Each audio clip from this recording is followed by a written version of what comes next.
साथियों, आप आए हैं, आप सबका दिल की गहराइयों से स्वागत है।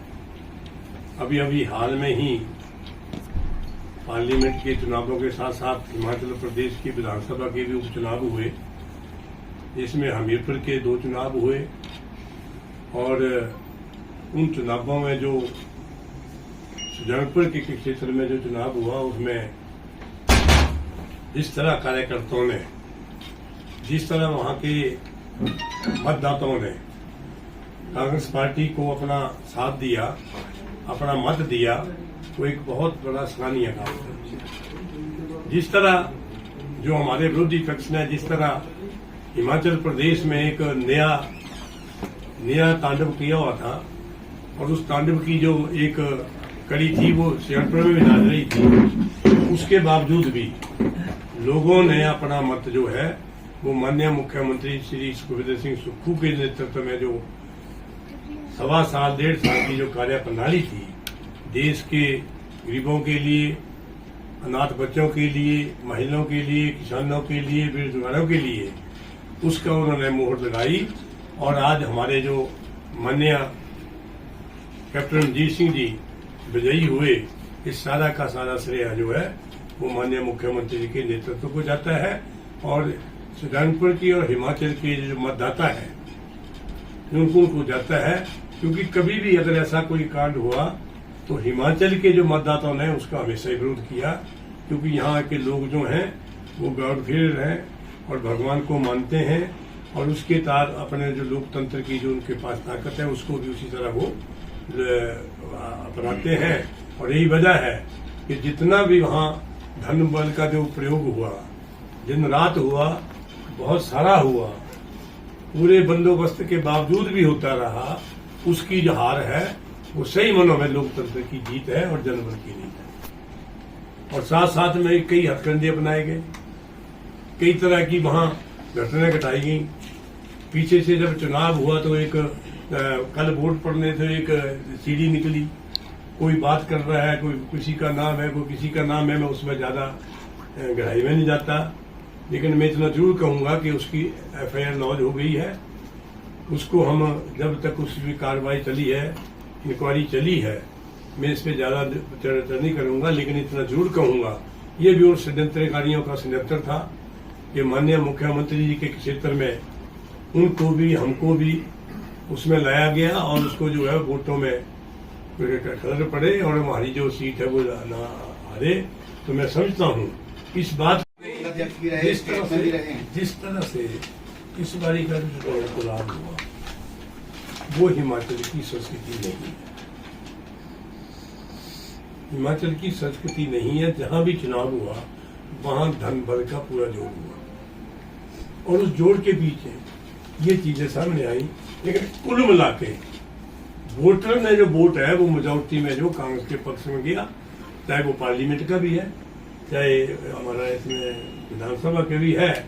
फिर वो परसेंटेज बढ़ी, लेकिन हमारे पास सीटें नहीं आई। तो ये परसेंटेज इसलिए बढ़ी कि जो माननीय मुख्यमंत्री ने 1.5 वर्ष से जो हिमाचल प्रदेश में जो कार्य प्रणाली रही, जैसे उन्होंने अपने 1 साल 1.5 साल में जो कार्य किए हैं, उसकी लोगों ने जो है वो मोहरें लगाई हैं, उसकी जो है वो उसकी जो लोगों ने समर्थन किया है, इसलिए सीटें नहीं आई, लेकिन हमारा वोट शेयर बढ़ा है। कांगड़ा में अभी करनी है, देखो हमारा NPA है। मैं जब बैठा था तो ग्रॉस जो था वो 34% था और नेट जो था वो 16% था। लेकिन मैंने अपने 1 साल में जो ग्रॉस था वो 22% हुआ और जो नेट है वो 6.6 में है। इतने में चुनावों की घोषणा हो गई है और 31 मार्च हो गया है, फिर हमारा वो डाटा नहीं कलेक्ट हुआ। लेकिन ये हमारा अभी आने वाले कुछ दिनों में बाहर आएगा।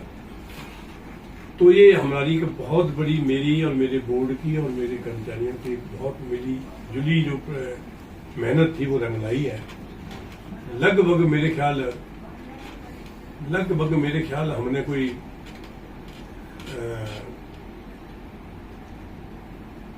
7 70-80 करोड़ के ऊपर जो है वो हमने OTS के माध्यम से लोगों को आया और हम इस परसेंटेज में पहुंचे जो हमारे लिए यहाँ तक पहुंच गई थी कि RBI ने हमारे जो थे वो हमारी पावर ने सिलेक्ट कर ली थी।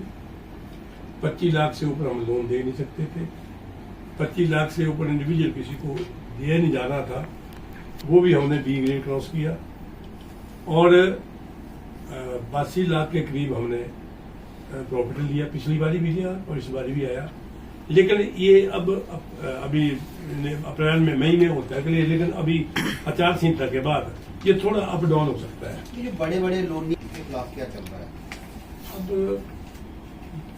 बड़े बड़े लोनियों को तो मैं ये कह सकता हूँ कि उनको कोई डर नहीं होगा किसी का या किसी चीज से डरते नहीं है। सर क्या कर रहा है? बैंक तो उसमें कार्रवाई चलिए, कोर्ट में केस चले सबके, कोर्ट में तो केस चले है ना। सर आपने सिर्फ वो चुनावों को नजर में रखते हुए कल सुबह तक वोट पड़ने थे, आज वो बता रहे हैं, उससे पहले क्यों नहीं बताया? उसको 6 महीने हो गए।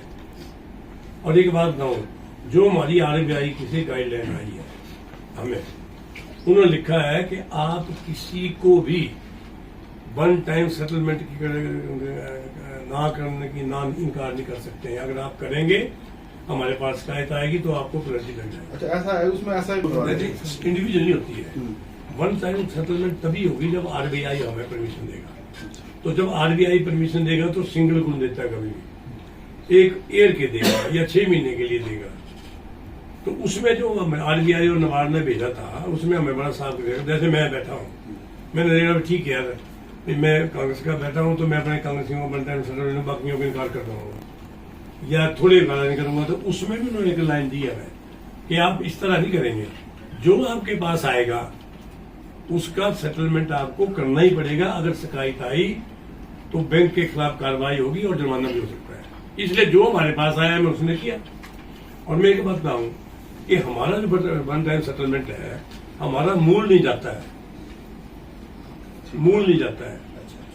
मूल हमने लेना ही लेना है, जो मर्जी हो जाए। लेकिन फिर भी जैसे हमने 2017 की कट ऑफ रखी थी, फिर 2017 के बाद जितने लोन NPA में गए हैं उनकी जो है हमने ब्याज माफ करना होता है। वन टाइम सेटलमेंट इतनी की होती है और जो पीछे उन्होंने दे दिया रह गया वो नहीं होगा, तो इतना की होता है। अब जैसे किसी ने, अब जैसे कोई आदमी है, अब नाम का जैसे कोई आदमी उसने लिया दिया ही नहीं, जब वो सेटलमेंट में आएगा तो जिस दिन से NPA हो जाएगा और 2017 में नहीं आएगा उसमें, तो उस दिन से उसका जो ब्याज है वो जान माफ करना पड़ेगा और मूल उससे लेना पड़ेगा।